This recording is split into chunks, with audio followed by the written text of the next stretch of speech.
Yo, let y'all know we're supposed to be doing a man on the street and a woman on the street interview about people voting and just asking the question: have you voted?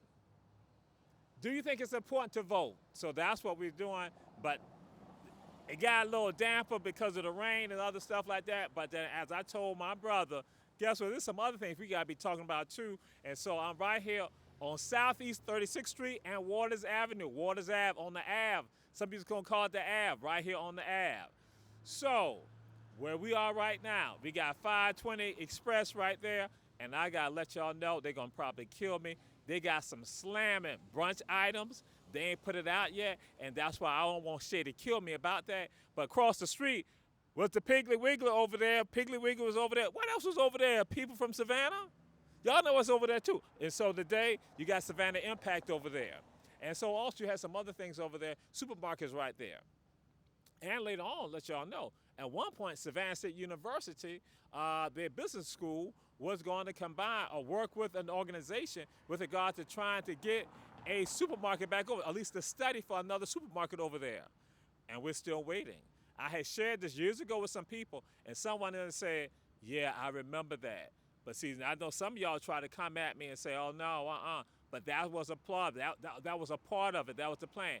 And so when we look down, go to 37th Street, right over there on the other side. Billy had his place right there. Hubie Ginn, all of them. Y'all know the Gins. Hubie Ginn played for the Oakland Raiders and Miami Dolphins, won Super Bowls, had the rings right there. So we're going to come down a bit.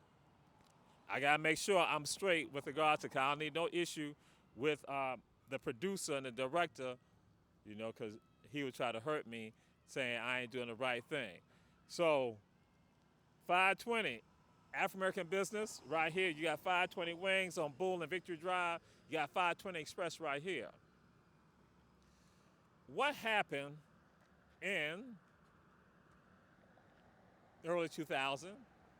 There was a study done, and the study was involving economic resegregation, the phrase coined by Reverend Dr. Leonard Smalls, but economic resegregation, aka regentrification, which essentially means we are no longer in the communities that we used to be in based on a variety of reasons. And so they began to name communities like Hudson Hill, West Savannah, the Cala Brownsville community, Can Park, Jackson Park, going along on the west side, they're coming over here, Benjamin Van Clark, hitting these neighborhoods and talking about these neighborhoods are subjected to economic resegregation, aka regentrification. The report was put out, it was Step Up Savannah, and what occurred was this. Not only did they talk about the neighborhoods, that is the residential component of it, but they also went and discussed something called commercial regentrification. That's what I then came up with that with a young sister, Muslim sister, out of Hyattsville, Maryland side, PG County side. So that was, she said, commercial regentrification. And I like, bam, she had that right there. And so, again, who was a Girl Scout, just to throw that on, I got to give props to my people. So they discussed that, commercial regentrification. And they named Broughton Street, that is downtown. That's right, because y'all remember, there are a number of black businesses on Broughton Street. You had the black presence on Broughton Street. Some of y'all know what would happen is that when the holidays came, you see black folks all on Broughton Street, on the buses, standing up, waiting for the buses, people shopping on Broughton Street. And some going to say it became a desert and other things like that. It was tied to more cultural things regarding the people who were here in the city. They had us go out to the malls, and they told us to go out to the malls. So we had those options with regard to that. So we down on Broughton Street. But then also, the holidays, people down on Broughton Street, people waving at each other, people smiling, people down there on Broughton Street. And so, but Broughton Street, they began to change.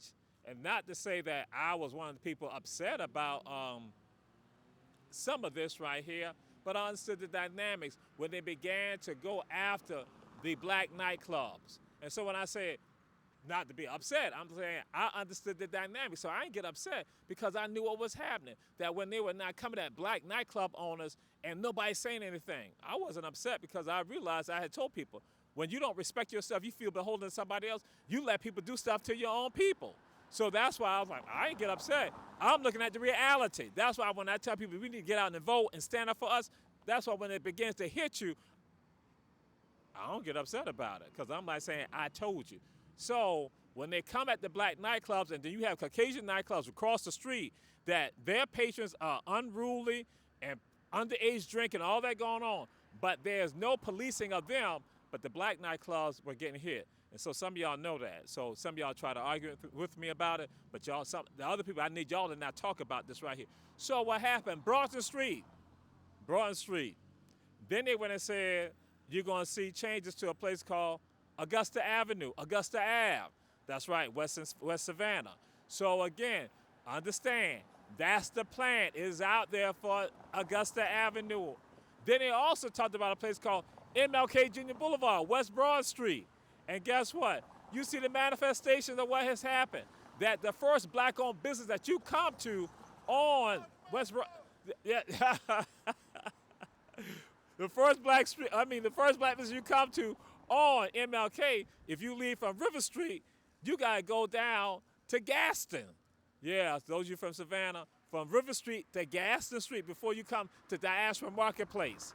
That's when you're not gonna say, don't talk about the museum. I'm not talking about the museum. I'm talking about a black for-profit business, and that is Diaspora Marketplace, and that shows you how we have lost our power right there, economic power on West Broad. And you see how they wiped it out. And so now they want that area to be the fourth tourist hub in the city of Savannah. I told y'all there are 3 tourist areas in the city. River Street first, City Market second, and Broughton's third. Oh my God, you said Broughton Street. So that was the plan? So guess what? MLK Jr. Boulevard, that's what they want, that in the Gaston Street, that area, to be the fourth tourist area in the city of Savannah. So the plans are right there. So again, Broughton Street, Augusta Avenue, MLK Jr. Boulevard. And they also mentioned East Broad. Some of y'all saying, oh my God. Yeah, East Broad also, East Broad. And then there was another street too that they went and hit, or they put in the report. It's called Waters Avenue. Waters, wait a minute. We on Waters right now. And yeah, y'all have seen the transition. Y'all have seen the cafes. Y'all have seen all this other stuff come up that y'all saw that was once on Bull Street. I forgot, Bull Street also, one of our areas too, one of our economic areas right there. We were right there. When you go to where 520 is at right now, at Victory Drive and also Bull Street, y'all know we was right up in there. So guess what? But we ain't there no more. And so what's happening here on Bull Street, no matter how the people try to tell you that they make the neighborhoods better, no, what they do, they help to get the people out. So then that way, now you have people living in these neighborhoods paying $2,500 a month for a 3-bedroom apartment, a 3-bedroom house. They're paying $2,500 a month. And so we're not coming against your capitalism, but what we're saying is that now the very people that you want to work and live in your tourist industry here can't afford to live here. Then you don't provide this, just like we had transportation to go by, public transportation to go by, bam. We don't have that anymore. So again, then you got us off of Broad Street by putting up the public transit authority on the other side. And black folks were complicit in that. Hold up, Jamal. It's named after the transit, the intermodal transit place. It's named after a black man, right? That's what they do. They give you symbolic victories. As I have shared with folks, we must stop the symbolic victories and we need tangible victories. Tangible victories. Y'all know I've been talking about that. And so now I'm standing here on Waters right now, and I'm looking at the fact that we see this continuation happening and people not standing up and speaking out. I'm talking about more of us, because there are some of us, as KJ used to say, we'll be out there, protesting and talking about SCAD, how they displacing our people. And then KJ gets disappointed saying, me and Mr. Toure can't be the only ones out there. We need the rest of y'all out here too doing that. Because guess what? Oh, hold up. This just ain't a Savannah story. This is an Oakland story. This is an LA story. This is a Seattle story. This is a Philly story. This is a New York story because guess what? Harlem is no longer black. That might be shocking to you. Harlem is no longer black because they got us out. And then you he's the institution. This is a Charleston story. Charleston, one black neighborhood in downtown Charleston now. Guess what? When are we going to say it's enough? When are we going to say enough is enough?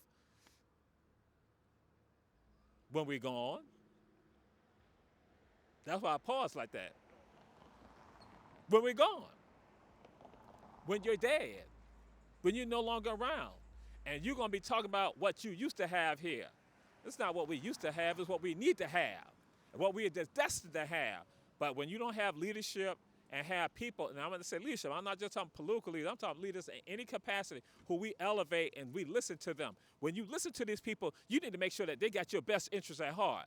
But we have forgotten, so that's why I look around here on Waters Avenue, I see the changes, and the changes have impacted us. And so now, some of y'all say, well, it is good. Guess what?